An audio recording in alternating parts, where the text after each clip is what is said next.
नमस्कार दोस्तों, कैसे हैं आप लोग। उम्मीद करता हूं आप लोग सब अच्छे होंगे। आप देख रहे हैं अपना YouTube channel MS computer point 9456। मैं आपका दोस्त स्वागत करता हूं आपके अपने इस प्लेटफॉर्म पर।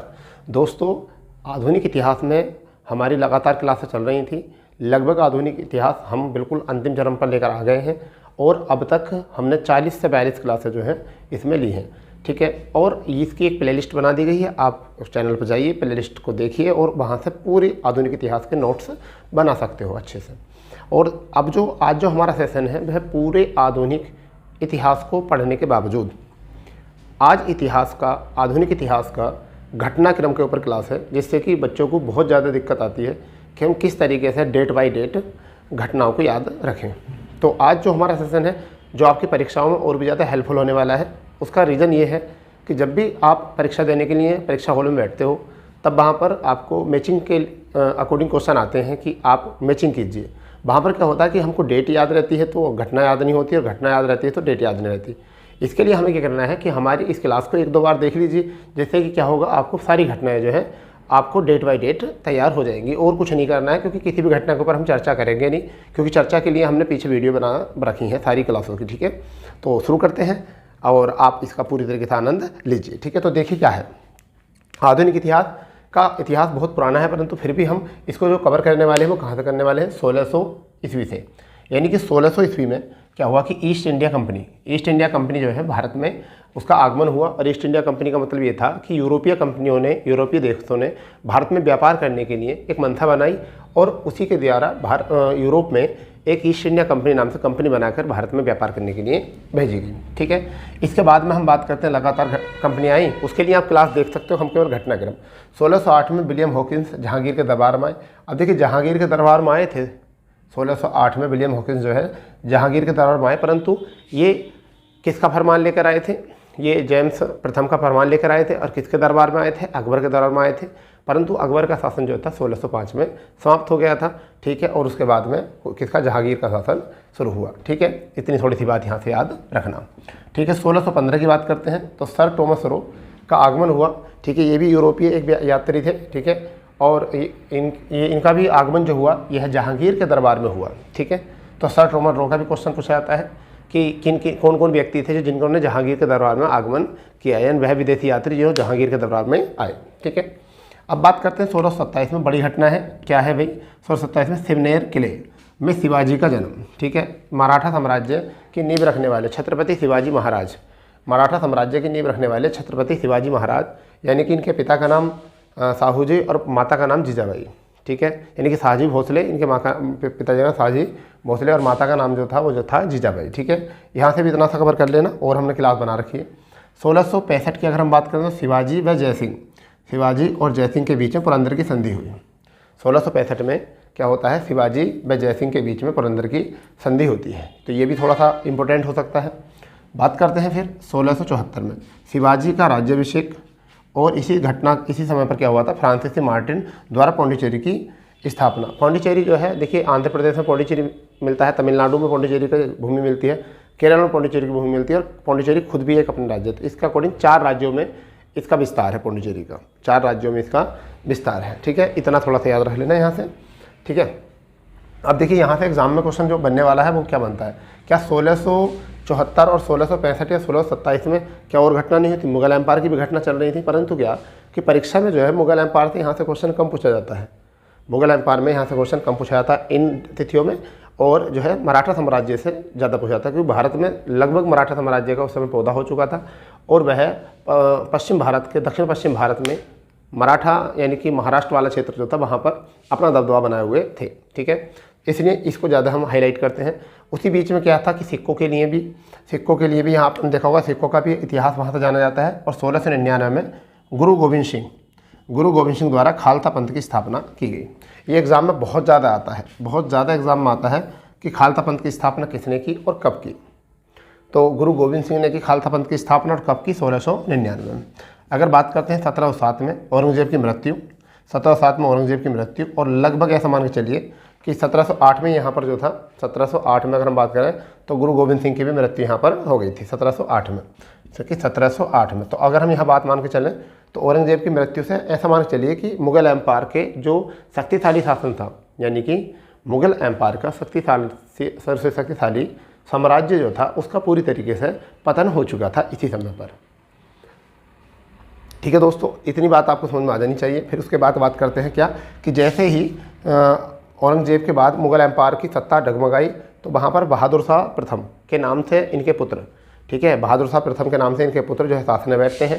फिर बहादुर शाह प्रथम के बाद में जहांगीर शाह आते हैं, जहांगीर शाह के बाद में फ़र्रुखसियर आते हैं, और फ़र्रुखसियर को कठपुतली राजा के नाम से भी जाना जाता है। ठीक है भाई, तो देखिए फ़र्रुखसियर जो है, अब मैं बात बताता हूँ 1717 में ईस्ट इंडिया कंपनी को फ़र्रुखसियर द्वारा स्वतंत्र व्यापार की, जिसे हम कहते हैं मैग्ना कार्टा, ठीक है, इसे कहते हैं शाही फरमान देना, और यहाँ से इजाज़त दी गई। 1717 में ईस्ट इंडिया कंपनी को फ़र्रुखसियर द्वारा स्वतंत्र व्यापार करने की परमिशन दी गई यहाँ पर, क्योंकि फ़र्रुखसियर हो जाते बीमार। ईस्ट इंडिया कंपनी में के द्वारा, उनके एक डॉक्टर के द्वारा इनको ठीक कर दिया जाता। इस बीच में इनको जो है वो स्वतंत्र व्यापार करने की परमिशन दे देते हैं। इसी बीच में क्या होता है, 1748 में अहमद शाह अब्दाली का भारत में आगमन हो जाता है। 1748 में अहमद शाह अब्दाली का भारत में आगमन हो जाता है। अब ये क्यों होता है 1748 में? क्योंकि ये इसलिए होता है क्योंकि ऐसा मान के चलिए कि जो सैयद बंधु थे उनकी शक्तियाँ जो थी फ़र्रुखसियर ने दबा दी थी।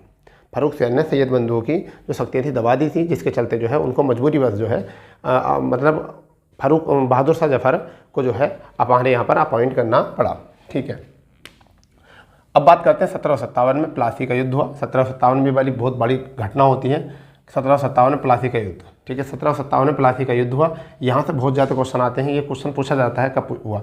फिर एक क्वेश्चन यहाँ से बहुत आता है कि 1764 में बक्सर का युद्ध हुआ। और देखिए यहाँ से अंग्रेज़ों को लगने लगा था 1764 के बाद में बक्सर के युद्ध से इन लोगों को लगने लगा था ब्रिटिश ईस्ट इंडिया कंपनी को कि अब भारत में शासन करना हमारे लिए एकदम दरवाजे खुल गए हैं, क्योंकि यहाँ पर जो बड़ी बड़ी शक्तियाँ थीं उन सब पर जो था, उन सभी पर जो था ब्रिटिश कंपनियों ने जो है अधिकार जमा लिया था। जैसे कि अगर हम बात करें तो अवध के जो शासक थे उन पर भी अधिकार जमा लिया था, अवध साम्राज्य पर भी।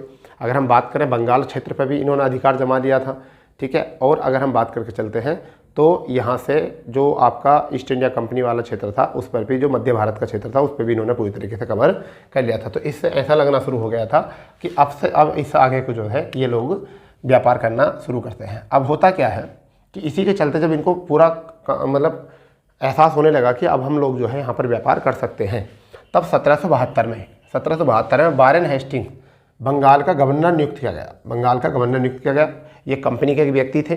ठीक है, तो इन्होंने बंगाल का गवर्नर नियुक्त किया गया। मतलब क्या, उस समय पर 3 प्रेसिडेंसी जो थी बहुत बड़ी प्रेसिडेंसी थी, एक तो बंगाल और एक मुंबई और एक मद्रास। ये 3 प्रेसिडेंसी बहुत बड़ी थी, परंतु बंगाल एक ऐसा क्षेत्र था जो उपजाऊ क्षेत्र था सबसे ज़्यादा।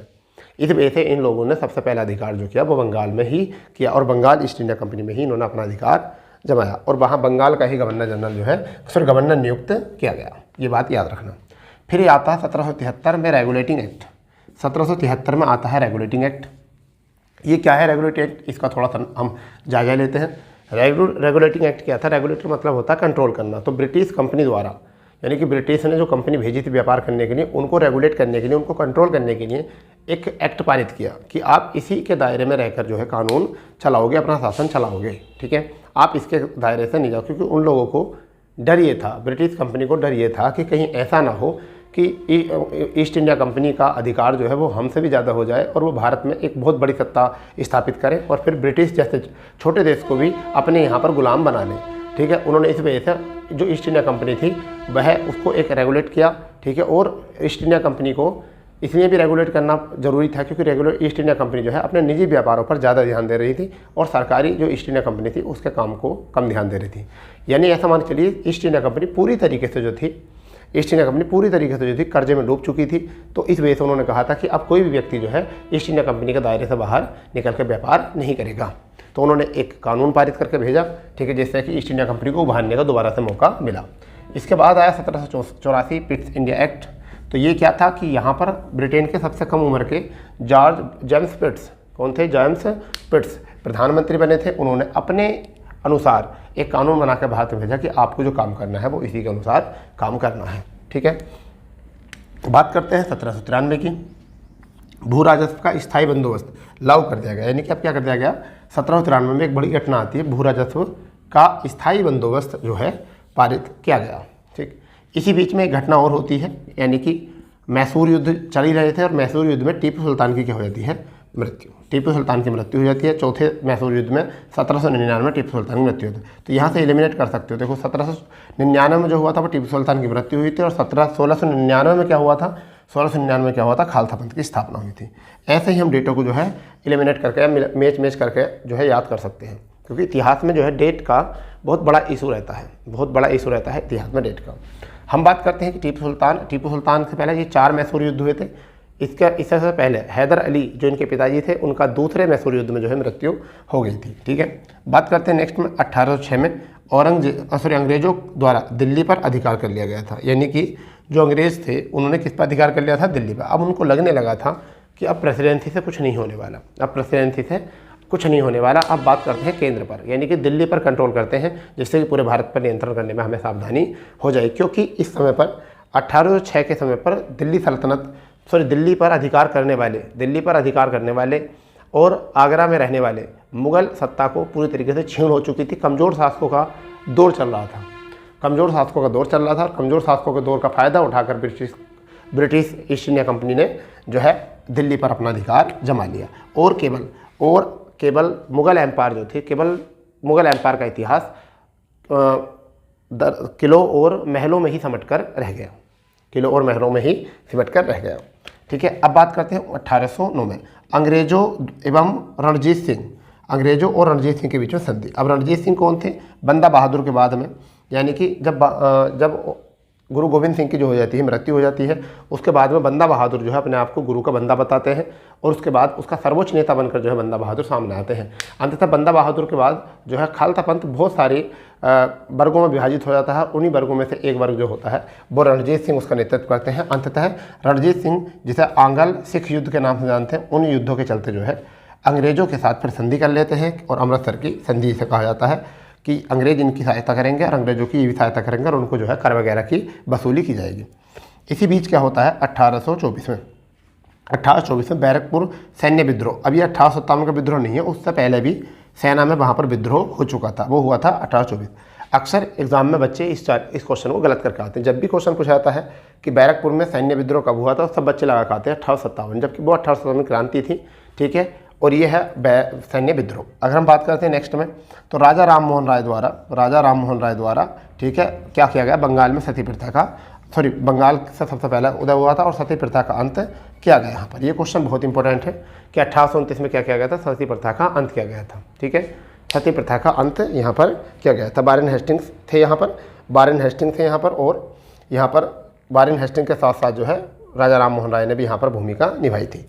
1833 के एक्ट में क्या किया गया, बंगाल का गवर्नर जो था वह क्या बना दिया गया, भारत का गवर्नर जनरल बना दिया। यानी कि जो बंगाल का गवर्नर था उसे भारत का गवर्नर जनरल बना दिया। क्या बना दिया, भारत का गवर्नर जनरल बना दिया। ठीक है, इसको थोड़ा सा एक बार रिकॉल कर लेंगे यहाँ से, क्योंकि अगर हम बात करते हैं यहाँ से तो बहुत इंपॉर्टेंट घटना जो है वो यही बन जाएंगे। 1833 की अगर घटना की बात करते हैं तो जो भारत का गवर्नर जनरल बना था वो बंगाल का गवर्नर बनाया गया था। ठीक है, यही बात यहाँ पर आती है। फिर एक बात यहाँ याद करते हैं, भारत में रेलवे का प्रारंभ जो किया गया था वो लॉर्ड डलहौजी ने किया था। किसने किया था, लॉर्ड डलहौजी ने, क्योंकि इसके बाद लॉर्ड डलहौजी आ गए थे यहाँ पर शासन में। तो भारत में रेलवे का जो प्रारंभ किया गया, 34 किलोमीटर रेलवे का निर्माण किया गया था पहले। यानी इससे पहले भी पर्यटन रेलवे के साथ साथ भारी रेलवे जो थी, यानी कि माल ढोने वाली रेलवे का निर्माण जो हो चुका था वह मद्रास में हो चुका था। ठीक है, जबकि यहाँ पर यात्री ट्रेन का प्रारंभ हुआ था, और नियमित रूप से यहाँ से फिर रेलवे का निर्माण शुरू कर दिया गया था भारत में। और ये हुआ था भारत में रेलवे में 1853 में 34 किलोमीटर मुंबई से थाने के बीच। ठीक है, तो इतना अभी एक बार इसको रिकॉल कर लेते हैं। 1757 में प्लासी का युद्ध, 1764 में बक्सर का युद्ध, 1772 में बारेन हेस्टिंग्स बंगाल का गवर्नर जनरल नियुक्त हुआ। ठीक है, 1773 में रेगुलेटिंग एक्ट पारित किया गया, 1784 में पिट सिंघा एक्ट पारित किया गया, 1773 में भू राजस्व का स्थायी बंदोबस्त लागू किया गया, 1799 में टीपू सुल्तान की मृत्यु हुई, 1806 में अंग्रेजों द्वारा दिल्ली पर अधिकार किया गया, 1809 में अंग्रेजों एवं रणजीत सिंह के बीच संधि हुई, 1824 में बैरकपुर सैन्य विद्रोह हुआ, और 1829 में सती प्रथा का अंत हुआ। 1833 में बंगाल का गवर्नर भारत का गवर्नर जनरल बना, 1853 में जो है रेलवे का प्रारंभ किया गया। अब देखते हैं नेक्स्ट आगे। नेक्स्ट देखते हैं 1854 में शिक्षा का बुड डिस्पैच, यानी कि अगली घटना जो है वो क्या है, 1854 में शिक्षा का बुड डिस्पैच आया था, यानी कि इसको ही शिक्षा का मैग्ना कार्टा कहा जाता है। ठीक है, एक ही घटना याद रखनी है आप लोगों को। ठीक है।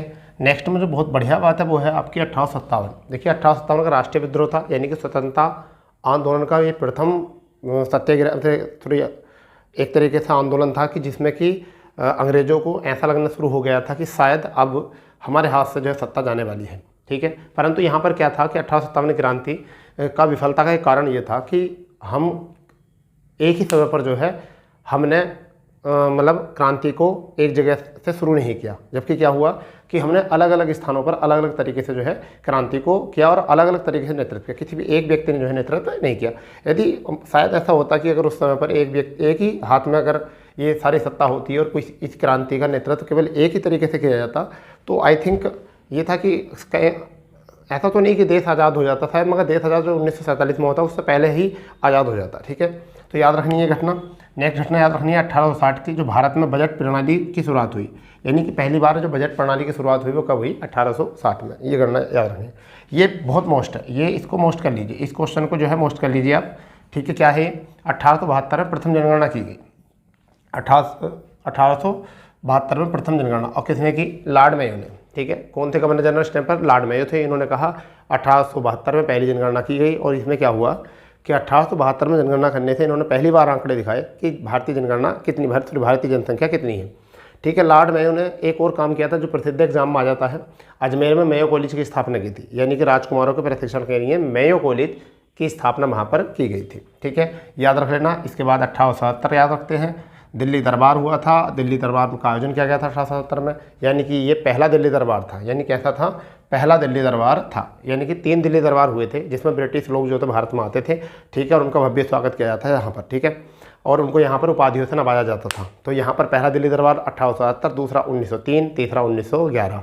तो याद करेंगे 1877, 1903, 1911। आई थिंक आपको यहाँ से याद हो गया होगा 1877, 1903 और 1911। ठीक, फिर बात करते हैं 1878 में वर्नाकुलर प्रेस एक्ट, यानी कि भारतीय अखबारों पर प्रतिबंध लगा दिया गया था। ये भी एग्जाम में पूछा जाता है, भारतीय अखबारों पर प्रतिबंध लगाया गया। इसी के बीच में क्या हुआ कि पढ़े लिखे लोगों का एक समूह बनाया गया 1885 में, और यहाँ पर क्या किया गया? एक भारतीय राष्ट्रीय कांग्रेस की स्थापना की गई। ठीक है, दादा भाई नौरोजी के नेतृत्व में जो है वो क्या करा गया इसमें कि भारतीय राष्ट्रीय कांग्रेस की स्थापना की गई, और इसे पहले भारतीय राष्ट्रीय संघ के नाम से जाना जाता था। किसके नाम से? भारतीय राष्ट्रीय संघ के नाम से इसको जाना जाता था। आगे देखते हैं 1893 में स्वामी विवेकानंद ने शिकागो में विश्व धर्म संसद में भाषण दिया। ठीक है, और यहाँ पर क्या कहा, जब पहली बार उन्होंने बोला भाइयों और बहनों और सभी को बराबर की संज्ञा दी, तो वहाँ पर उनको लगा कि हाँ भाई हिंदी का भी कुछ माध्यम है। और पहली बार वहाँ पर ब्रिटिश संसद में जो है, यानी शिकागो में, ब्रिटिश संसद शिकागो में जो है वहाँ पर लोगों को अपने मनमोहित कर लिया इन्होंने। ठीक है, और इनका पर्पस था कि हिंदू धर्म को सच्चाई की तरफ लेके जाना और हिंदू धर्म की वरीयता के बारे में बताना। ठीक है, 1896 में धन का निष्कासन सिद्धांत दादा भाई नौरोजी ने दिया गया था। ठीक है, इसको कहा जाता है दादा भाई नौरोजी का धन का निष्कासन सिद्धांत। ठीक है, ये दिया गया था। ठीक, आगे बात करते हैं 1903 में द्वितीय दिल्ली दरबार यहाँ फिर हो गया है, यानी कि द्वितीय दिल्ली दरबार, यानी कि द्वितीय दिल्ली दरबार यहाँ पर जैसे कि आपको बोला गया था प्रथम दिल्ली दरबार, यहाँ पर क्या हुआ? 1903 में द्वितीय दिल्ली दरबार हुआ। उसी के बीच 1905 में, यानी कि 1903 तो यहाँ पर हो गया है। ठीक है, अब यहाँ पर क्या हुआ कि 1903 में, यानी कि 1902 में एक घटना घट गई थी यहाँ पर कि 1902 में क्या था कि लॉर्ड कर्जन ने जो है पहली बार जाति जनगणना कराई, जिससे ये पता लगाया गया कि भारत में कितने मुस्लिम, कितने हिंदू, कितने सिख, कितने ईसाई आ चुके हैं। सारी जाति जनगणना कराई। उनकी जाति जनगणना कराने का पर्पज़ ये था कि मुस्लिम और हिंदू दो बहुल जो थे वो बहुत बड़े समुदाय के रूप में उभर कर सामने आ रहे थे। तो उन्होंने कहा कि ठीक है, तो उन्होंने सोचा कि अगर ये एकजुट हो गए तो ये अलग अलग प्रकार से 1857 का विद्रोह था, एक ऐसा बड़ा विद्रोह भी खड़ा कर सकते हैं। ठीक है, तो उन्होंने कहा अगर उनके मन में मनसा ये थी कि अगर इनको हम अलग अलग कर दें तो शायद ये अपने परेशानियों में उलझ जाएंगे और फिर ब्रिटिश सरकार की तरफ देखेंगे नहीं। तो यही किया उन्होंने, मुस्लिम और हिंदू बहुल को आधार मानकर हिंदू बहुल और मुस्लिम बहुल को अलग अलग कर दिया। ठीक है, हिंदू बहुल और मुस्लिम बहुल को अलग अलग कर दिया, और एक पूर्वी बंगाल बना दिया और एक पश्चिमी बंगाल बना दिया, और यहाँ से हुआ बंगाल का विभाजन। इनसे कारण पूछा गया तो इन्होंने बताया सांप्रदायिक विभाजन। उसी के विरोध में स्वदेशी आंदोलन शुरू किया गया। उसी के विरोध में क्या किया गया? स्वदेशी आंदोलन किया गया। फिर इसी बीच 1906 में कहीं मुस्लिम कन्वेंस ना हो जाए, और 1906 में इन्होंने मुस्लिम लीग की स्थापना, और इसी के साथ 1907 में सूरत अधिवेशन, जहां पर कांग्रेस का प्रथम विभाजन किया गया। और ये विभाजन किया गया 2 मुद्दों पर। एक तो कांग्रेस के अधिवेशन के स्थान को लेकर, उग्र दल वाले लोग, जो गर्म दल वाले लोग थे, वह चाहते थे ये नागपुर में हो अधिवेशन, परंतु उदारवादी लोग चाहते थे कि ये अधिवेशन कहाँ पर हो, सूरत में, और ये सूरत में हुआ। फिर अध्यक्ष पद को लेकर जो है लाला लाजपत राय और आपके लाला लाजपत राय, बाल गंगाधर तिलक, इन दोनों में से चुना गया था कि इन दोनों में से एक मतलब अध्यक्ष बनेंगे, परंतु उन्होंने उदारवादी व्यक्ति को ही यहाँ पर अध्यक्ष बनाया। और क्या हुआ कि यहाँ पर ये इन दोनों ने अलग होने की बात यहाँ से कर ली। ठीक है, इतनी बात आपको समझ में आ गई। रिकॉल कर लेते हैं। 1854 में वुड डिस्पैच, 1857 में विद्रोह, और 1860 में बजट प्रणाली, और 1872 में प्रथम जनगणना, 1877 में दिल्ली दरबार का आयोजन। तो ये आपके हो चुके हैं 5 याद। फिर हम ये 5 हमने याद कर लिए हैं इस तरीके से। अब हम फिर 5 याद करते हैं। 1878 में वर्नाकुलर प्लेट एक्ट, फिर भारतीय राष्ट्रीय कांग्रेस, और 93 में शिकागो में धर्म सम्मेलन, और 96 में धन का निष्कासन सिद्धांत। फिर उसके बाद में हम 4 देख लेते हैं। 1903 में द्वितीय दिल्ली दरबार, और 1905 में बंगाल विभाजन, स्वदेशी आंदोलन, 1906 में मुस्लिम लीग की स्थापना, और 1907 में सूरत अधिवेशन और कांग्रेस का प्रथम विभाजन। अब आते हैं इधर, ये है बहुत मोस्ट बात, ये बात बहुत मोस्ट है। 1909 में मार्ले मिंटो सुधार किया गया, प्रथम निर्वाचन, यानी कि मुस्लिमों को पृथक निर्वाचन की पद संज्ञा दे दी गई यहाँ पर। और मार्ले मिंटो सुधार, यानी कि यहाँ पर मिंटो जो थे गवर्नर थे, और मार्ले जो थे यहाँ पर क्या थे, सचिव थे, भारतीय सचिव। ठीक है, तो यहाँ पर आया था। अब भारतीय लोगों को लग रहा था यहाँ तक कि हमको कुछ मिलने वाला है, क्योंकि हर 10 साल में जो है संवैधानिक सुधारों के लिए एक टीम आती थी। ठीक है, बात करते हैं 1911 में बंगाल का विभाजन रद्द कर दिया गया, क्योंकि दिल्ली दरबार तृतीय हो गया था। तृतीय दिल्ली दरबार में बंगाल के विभाजन को रद्द कर दिया। चलो ये तो कुछ ठीक हुआ। ठीक है, और तृतीय दिल्ली दरबार में यहाँ पर, ठीक है, अब यहाँ पर ही तृतीय दिल्ली दरबार में घोषणा कर दी थी राजधानी की। ठीक है, परंतु क्या हुआ कि 1912 में राजधानी कलकत्ता से दिल्ली स्थानांतरण की गई। पहले राजधानी क्या हुआ थी, कलकत्ता, और फिर क्या कर दिया गया, दिल्ली। ठीक है, फिर 13 में ही गदर पार्टी की स्थापना की गई, और गीतांजलि में नोबेल पुरस्कार मिला, ठीक है, रविन्द्रनाथ टैगोर को। ठीक है, ये 2 घटना हुई थी यहाँ पर। 1913 में गदर पार्टी की स्थापना, और गीतांजलि में नोबेल पुरस्कार मिला था रविन्द्रनाथ टैगोर को। ठीक है, अब यहाँ पर क्या है कि प्रथम विश्व युद्ध, तो प्रथम विश्व युद्ध 1914 में शुरू हुआ था, 19 तक चला था, तो 18 तक चला था। अब हम इन्हें याद कर लेते हैं, पहले 5 को। 1909 में याद करेंगे मार्ले मिंटो सुधार, 1911 में बात करेंगे तृतीय दिल्ली दरबार, ठीक है, और आपका बंगाल का विभाजन रद्द। 1912 में दिल्ली का स्थानांतरण, यानी कि राजधानी का स्थानांतरण कोलकाता से दिल्ली। ठीक है, 13 में गदर पार्टी की स्थापना, और गीतांजलि में नोबेल पुरस्कार। 14 में आपका प्रथम विश्व युद्ध। तो हमारे ये आपके 5 संज्ञा याद हो चुकी है। ठीक है, नेक्स्ट में देखते हैं 1915 में गांधी जी का दक्षिण अफ्रीका से भारत का आगमन। ठीक है, यानी गांधी जी का दक्षिण अफ्रीका से भारत आगमन। ठीक, 1916 की अगर हम बात करें तो होम रूल लीग कलकत्ता समझौता, यानी लखनऊ समझौता, यानी कि होम रूल लीग की स्थापना की गई और लखनऊ समझौता हुआ, और यहाँ पर गर्म दल और नरम दल एकजुट हो गए। गर्म दल और नरम दल दोनों एक साथ काम करने लगे। फिर होता है गांधी युग शुरू, यानी कि गांधी जी का चंपारण सत्याग्रह, यानी कि चंपारण में राजकुमार शुक्ल की अनुशंसा पे यह चंपारण बिहार गए, और वहाँ पर किसानों की दशा देखी, और किसानों की दशा देखने के बाद वहाँ पर एक सत्याग्रह किया, और वहाँ पर सत्याग्रह में विजय प्राप्त की। उसी के बाद 1918 में अहमदाबाद और खेड़ा, ये 2 काम हुए थे। अहमदाबाद में मजदूर और खेड़ा में भी आंदोलन किया गया टैक्स वसूली को लेकर। ठीक है, ये भी घटना याद रखना है। 1919 की मोस्ट है, क्योंकि 1919 में पहले आ गया था रोलेट एक्ट, जिसे हम काला कानून के नाम से जानते थे। रोलेट एक्ट के बाद में जो हुआ जलियांवाला बाग, और जलियांवाला बाग हत्याकांड के बाद में कौन आया, मैनटेग्यू चेम्सफोर्ड सुधार। ठीक है, ये हुआ हमारा यहाँ से जलियांवाला बाग। 1919 की घटना याद रख लेनी है आपको। 1920 में याद रखेंगे खिलाफत आंदोलन और असहयोग आंदोलन। ठीक है, खिलाफत आंदोलन क्या था, तुर्की में मुस्लिमों के खलीफा पद जो था वो मुस्लिमों के सर्वोच्च मतलब ऐसा मान चलिए धर्म गुरु थे, और उन्हीं के पद को जो है समाप्त कर दिया गया था। ठीक है, उसी को लेकर जो खिलाफत आंदोलन था। अब यह है असहयोग आंदोलन, और असहयोग आंदोलन गांधी ने चलाया था कि अब हम तुम्हारे साथ सहयोग नहीं करेंगे, क्योंकि जब प्रथम विश्व युद्ध समाप्त हुआ 18 में, तो गांधी जी ने सोचा था कि हमने भारतीय व्यक्तियों के द्वारा ब्रिटिश सरकार का साथ दिया प्रथम विश्व युद्ध में, तो उन्हें उम्मीद थी कि ब्रिटिश सरकार जो है हमारे हक में कुछ काम करेंगी। परंतु 1919 का रोलेट एक्ट देखकर उनकी आंखें खुली रह गई कि ये तो इन्होंने बहुत उल्टा कर दिया, और बंगाल में विभाजन हो गया। और क्या हुआ कि 1919 में ही एक ऐसा कानून भेजा जिसके लिए कोई दलील नहीं कर सकता, कोई वकील नहीं रख सकता। इस चीज़ से उनको लगने लगा कि ब्रिटिश सरकार का सहयोग करना सही नहीं है, और इसी बीच में यहाँ पर उन्होंने असहयोग आंदोलन की शुरुआत की, और एक बहुत बड़े दल के रूप में हुआ। परंतु क्या हुआ, 1922 में चोरी चोरा घटना हुई, यानी कि शराब का विरोध करते हुए, दुकानों के सामने नारेबाजी करते हुए व्यक्तियों के ऊपर पुलिस ने लाठीचार्ज किया। उसी के आक्रोश में आकर जनता ने जो है पुलिस के एक थाने पर आग लगा दी। ठीक है, उसी के प्रताड़ित होकर गांधी जी ने असहयोग आंदोलन को वापस ले लिया, और गांधी जी के असहयोग वापस लेने से मोतीलाल नेहरू और चित्तरंजन दास ने इनसे अलग होने की बात कर दी और फिर अपनी एक पार्टी अलग गठित की जिसे कहते हैं स्वराज पार्टी 1923 में। कांग्रेस से अलग होकर अपनी पार्टी का गठन किया 1923 में, स्वराज पार्टी। फिर क्या होता है कि इसी बीच में एक युवा वर्ग उठकर आया सचिन सन्याल की नेतृत्व में, युवा वर्ग उठकर आया सचिन सन्याल की नेतृत्व में, और उन्होंने HRA की स्थापना की 1924 में। और इस एकमात्र अधिवेशन था जहां पर गांधी जी ने अध्यक्षता की, और वो था बेलगांव अधिवेशन 1924 का। इस तरीके से हमने यहाँ पर देखा, एक बार रिकॉल कर लेते हैं। 1909 में पार्लियामेंट सुधार, पृथक निर्वाचन पद्धति मुस्लिमों को। 1911 में बंगाल विभाजन रद्द कर दिया गया और तृतीय दिल्ली दरबार यहाँ पर हुआ। 1912 में कलकत्ता से राजधानी दिल्ली आई। 1913 में गदर पार्टी की स्थापना की गई, गीतांजलि में नोबेल पुरस्कार मिला।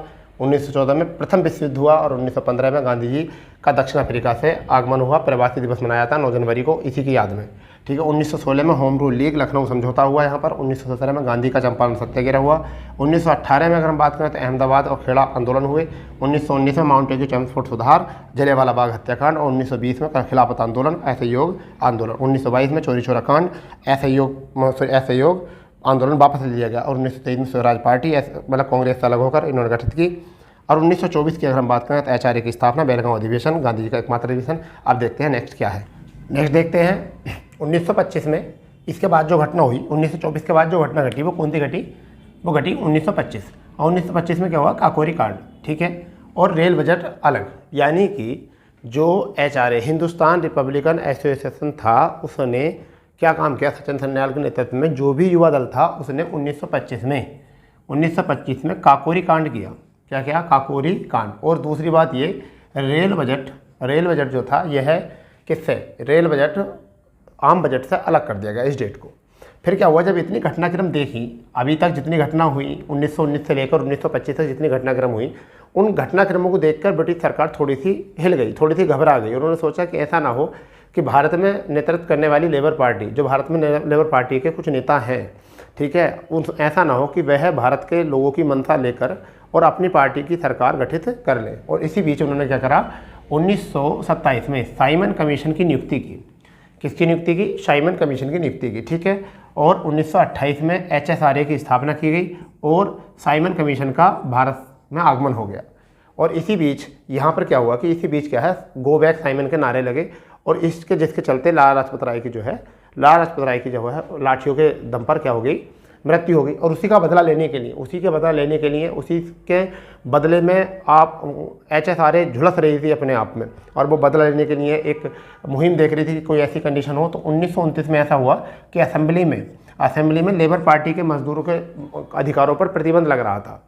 यानी क्या हो रहा था, ट्रेड यूनियन बिल जो था प्रस्तुत किया जा रहा था वहाँ पर, और जितने भी मजदूर वर्ग थे उनके अधिकारों को प्रतिबंधित किया जा रहा था। उसी चलते जो है असेंबली बम विस्फोट कर दिया गया, किसके, बटुकेश्वर दत्त और भगत सिंह के द्वारा। और वहाँ पर पर्चे फेंके गए और उन्होंने बताया गया कि बहरे कानों को सुनाने का एकमात्र यही स्रोत था हमारे पास। और इसी बीच क्या हुआ, 1930 में गांधी जी दांडी यात्रा हुई और प्रथम गोलमेज सम्मेलन और सबन्या अवज्ञा आंदोलन का इसी में प्रारंभ किया गया। ये कुछ घटना यहाँ पर याद रखना। 1930 में गांधी जी दांडी यात्रा, प्रथम गोलमेज सम्मेलन और सबन्या अवज्ञा आंदोलन आरंभ किया गया। और यहीं पे शुरू किया गया 1931 में द्वितीय गोलमेज सम्मेलन और गांधी इरविन समझौता। यानी कि गांधी इरविन समझौता हुआ और द्वितीय गोलमेज सम्मेलन हुआ, ठीक है। यहाँ पर फिर क्या होता है कि पहले यहाँ तक की बात याद कर लेते हैं एक बार। 1925 का काकोरी कांड और रेल बजट, ठीक है। 1927 में साइमन कमीशन की नियुक्ति, 1928 में HSRA की स्थापना और साइमन कमीशन का भारत आगमन, 1929 में असेंबली बम विस्फोट, 1930 में गांधी दांडी यात्रा, प्रथम गोलमेज सम्मेलन, सबन्या अवज्ञा आंदोलन। ऐसे याद करेंगे तो हमेशा याद रहेगा आपको। फिर है द्वितीय गोलमेज सम्मेलन और गांधी इरविन समझौता 1931 में, ठीक है। अब बात करते हैं 1932 में कम्युनल अवार्ड और पूना पैक्ट, ठीक है। क्या होता है, जब द्वितीय गोलमेज सम्मेलन में गांधी जी जो है नेतृत्व करके खाली हाथ लौट कर आते हैं और सांप्रदायिक विवाद के चलते जो है वहाँ पर उनका विवाद, मतलब द्वितीय गोलमेज सम्मेलन सफल नहीं होता, विफल हो जाता है। तो इस बीच में क्या होता है, वह तृतीय गोलमेज सम्मेलन में 1932 में तृतीय गोलमेज सम्मेलन में दलित वर्गों को कम्युनल अवार्ड यानी कि सांप्रदायिक पृथक निर्वाचन की पद्धति का एक आधार दे देते हैं। इस चीज़ का पता गांधी जी चलता है, गांधी जी यरवादा जेल में जो है अंदर में बैठ जाते हैं। और उसी समय जो होता है दो आत्माओं का मिलन, यानी कि अंबेडकर और गांधी जी का यहाँ पर मिलन होता है, समझौता होता है, और उसे कहा जाता है पूना पैक्ट। फिर 1933 में उस समझौते के चलते, पूना पैक्ट के चलते, गांधी जी ने हरिजन नामक पत्रिका जो है दलितों के लिए निकाली और हरिजन नाम से उनको पुकारा, ठीक। उसके बाद में बात करते हैं 1935 तो भारत सरकार अधिनियम लाएगा और 1937 में जो है प्रांतीय चुनाव हुए और प्रांतीय चुनावों के चलते जो है प्रांत चुनावों के चलते जो है 11 प्रांतों में से 8 प्रांतों में जो है अपनी सरकार बनाई। लीग जो है पंजाब में बड़ी पार्टी के रूप में निकली, परंतु साझा सरकार बनी। ठीक है, इतनी बातें रखना। पूरी क्लास है, पीछे हैं आपकी प्ले लिस्ट में, एक क्लास हो चुकी है वहाँ। ठीक है, 1938 की अगर हम बात करें, सुभाष चंद्र बोस की अध्यक्षता। यहाँ पर वैसे कहते हैं, यहाँ पर एक बात कहते हैं, इसे कहते हैं त्रिपुरा संकट। यहाँ पर क्या कहा जाता है? त्रिपुरा संकट। ठीक है, अब देखते हैं 1939 में द्वितीय विश्व युद्ध और फॉरवर्ड ब्लॉक की स्थापना यहाँ पर की गई। द्वितीय विश्व युद्ध की शुरू हो गया था और फॉरवर्ड ब्लॉक की स्थापना की गई। तो अब दोबारा रिकॉल करते हैं इसको। 1932 में कम्युनल अवार्ड, 1933 में गांधी जी हरिजन नामक पत्रिका, 1935 में भारत सरकार अधिनियम और सुभाष चंद्र बोस की अध्यक्षता जो हुई त्रिपुरा संकट 1938 में, 1939 में द्वितीय विश्व युद्ध और फॉरवर्ड ब्लॉक की स्थापना। अब बात करते हैं यहाँ पर 1940 में, इधर आ जाइए। 1940 में द्वितीय विश्व युद्ध में जब गांधी जी ने मना कर दिया, इनकार कर दिया हम कि हम सपोर्ट नहीं करेंगे, तो उसी के चलते जनता को बताने के लिए गांधी जी द्वारा जो है व्यक्तिगत सत्याग्रह शुरू किया गया कि हम व्यक्तियों के साथ हैं। ठीक है, और उसी के फिर बाद में उसका विरोध करने के लिए भारत छोड़ो आंदोलन की शुरुआत की गई। ठीक है, और 1943 में सुभाष चंद्र बोस आज़ाद हिंद फौज का नेतृत्व किया, यानी कि सर्वोच्च सेनापति बने यहाँ पर। ठीक है, जो रासबिहारी बोस ने बनाई थी, रासबिहारी बोस ने इसका गठन किया था भारत के बाहर। ठीक है, 1945 में बेबल योजना, ठीक है, बेबल प्लान और लाल किला मुकदमा, यानी कि जो आज़ाद हिंद फौज के अधिकारी थे, सदस्य थे, उन पर मुकदमा लगाया गया। और यहाँ पर जो है लाल किला मुकदमा इस तरह जाना जाता है। और बहुत सारे भारत के वकील हैं, पंडित जवाहरलाल नेहरू हो गए, ठीक है, और आपके एक भोलाभाई देसाई हो गए, इन लोगों ने जो है इनका मुकदमा यहाँ पर लड़ा। ठीक, 1946 में जो है कैबिनेट मिशन आया।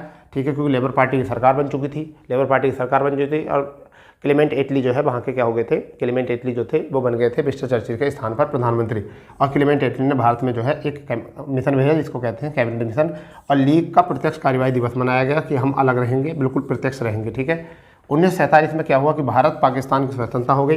ठीक है, और 1948 में गांधी जी की हत्या। ठीक है, 1948 में नाथूराम गोडसे ने, एक कट्टरपंथी हिंदू ने गांधी जी की हत्या कर दी। चलो देखते हैं, दोबारा से रिकॉल करते हैं।